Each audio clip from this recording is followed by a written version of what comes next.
Good morning and welcome to The Stream. I'm Sydney Scharf. And I'm Dylan Polyakov. Coming up on The Stream, we spotlight our 2025 STN National winning stories. Up first, a final showdown between two of golf's legends. Next, we spotlight the obstacles faced by a recent university school graduate. Finally, we take a look at new innovations in the school's cafeteria. All that and more on this episode of The Stream. Stay with us.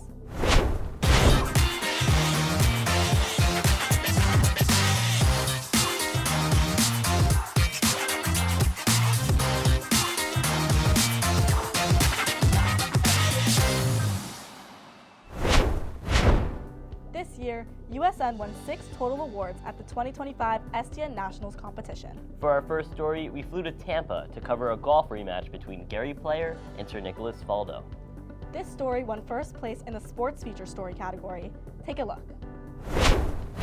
I'm Dylan Polyakov, and I'm here inside Raymond James Stadium, where two golf legends are facing off one final time. It's been nearly half a century since Gary Player and Sir Nicholas Faldo last went head-to-head. For fans such as Sabrina Andolfo, the chance to see them play is a dream come true. Yeah, this is my first time meeting Nick and Gary. They were so nice. They gave us some really good tips. It was a really great time. I think Gary's gonna win. He's the coolest. I cannot believe he's 89 years old. He's amazing. He's so energetic, so great. Mark Bender, managing partner of Upper Deck Golf, is thrilled to have sponsored this incredible rematch. Fun-filled match between two of golf's greatest champions. It's so special because the number of living people that combined have 15 major championships in golf is virtually unheard of. Gary Player has 9, Sir Nick Faldo has 6, and to get them both in the same time, that's pretty epic. For these Hall of Famers, a loss today comes with a consequence. If Faldo wins, Player has to eat a cupcake. But if Player wins, Faldo has to drink a kale smoothie. Sir Nick has nothing but respect for Player, but today's punishment is years in the making. Years ago, we had fun. He came into the TV booth, and Gary Player is the fittest and strongest golfer ever in the history of golfers. And he lives on herbs, berries, and grass. Gary, of course, is talking about exercises, man. I do 1 million sit-ups and press-ups, and I lean forward and I grab a dozen cupcakes and just hold it and look at him, and I threw it, and it stuck on the window behind. It was a famous TV moment. So if I win, Gary eats a cupcake, full of sugar, and if he wins, I got to eat some green algae, greenkeeper's cuttings sort of thing. Ugh. Unfortunately for Faldo, Player is still tough to beat. And one of the most proficient ball strikers of all time. Even at 89, the Black Knight is still determined to end the day with a win. Well, I always think I'm going to win. I mean, I've never ever been a negative person. I suppose it's because I had a very difficult upbringing that I've always been positive of winning. And if you don't believe you're going to win, nobody's going to believe for you other than yourself. It's not long hitting that wins the tournament, it's the mind. After an iconic matchup, Faldo squeaked out a one-stroke victory, earning him bragging rights for another chapter in this iconic rivalry. Come on. Good for you.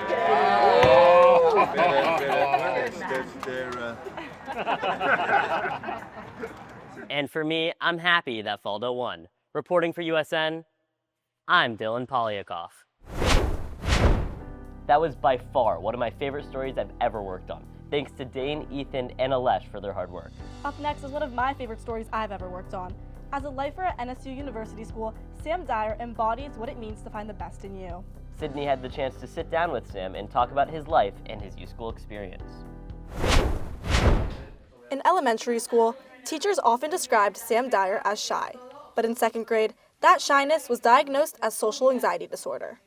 My mom and I both found out at the same time that I had obsessive compulsive disorder, OCD, coupled with social anxiety disorder. Rather than allowing this diagnosis to hold him back, Dyer became even more motivated to pursue his passion of theater. On the stage, he could be anyone. And one of my ways of coping with it actually at first was doing theater. It kind of dug me out of that hole in a way and made me feel more like, I didn't have to be Sam Dyer when I didn't want to. I could be something else for a little bit. For his mother, Kim, watching her son persevere has been inspirational. From probably 3rd grade when he initially went into therapy until 8th grade, there were a lot of struggles for Sam.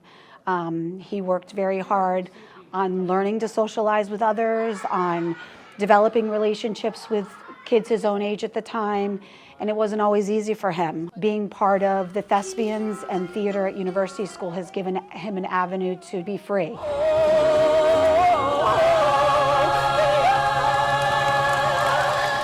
For Sam, NSU University School has always felt like home. It's always been special that I've gotten to basically grow up at U School in the same location as my mom.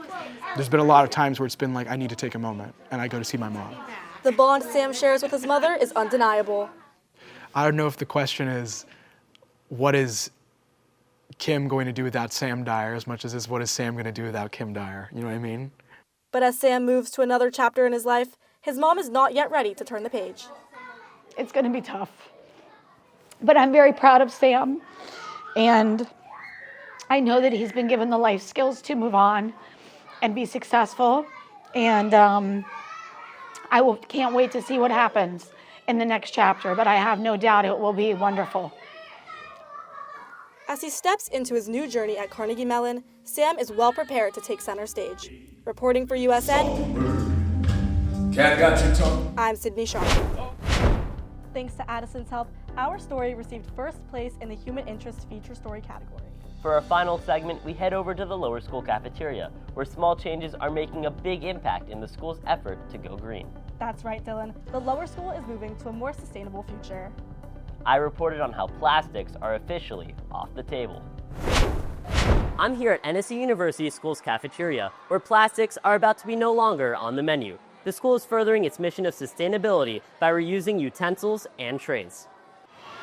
Tuna would be fun as well. 5th grader Ben Longman says he is happy to see the change.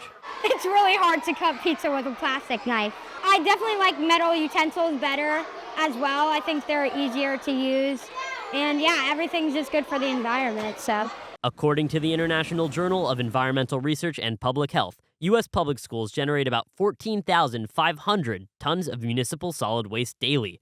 Jacob Glickman, Associate Head of School Operations, sees the initiative as a chance to strengthen the school's ongoing commitment to achieve sustainability. And you're just going to put the tray right here. So this is not just a step in the right direction for University School today. This is about establishing a path forward for the future, because we're not going to be creating tons of landfill waste with practically non-biodegradable smallwares. This is setting a path forward where we're going to have a completely sustainable cafeteria for the middle school and the upper school. So this is just the first step in a really long and exciting journey. Put the tray on. Yes! That was amazing! And while the school continues to improve its cafeteria, it does so with strong support from its catering company. Liberty Rogers, the Chartwell's cafeteria manager, is proud to aid University School in achieving their goals. The vision for the future has always been, how can we be the most sustainable? How can we move forward together? Chartwell's is a partner. I hope that we get to be a partner for many, many years to come. The vision that we have to support sustainability and the vision that University Schools has of sustainability just go hand in hand, so we're going to be great partners for a long time. With a new cafeteria in the works for the middle school and high school, University School plans to eliminate all disposable utensils and trays by 2030. Reporting for USN, thank you. I'm Dylan Polyakov. Looks like that's all the time we have for today. Be sure to follow us on Instagram at USchool Network for our social media show, The Feed. I'm Sydney Sharf. I'm Dylan Polyakov, and this is The Stream.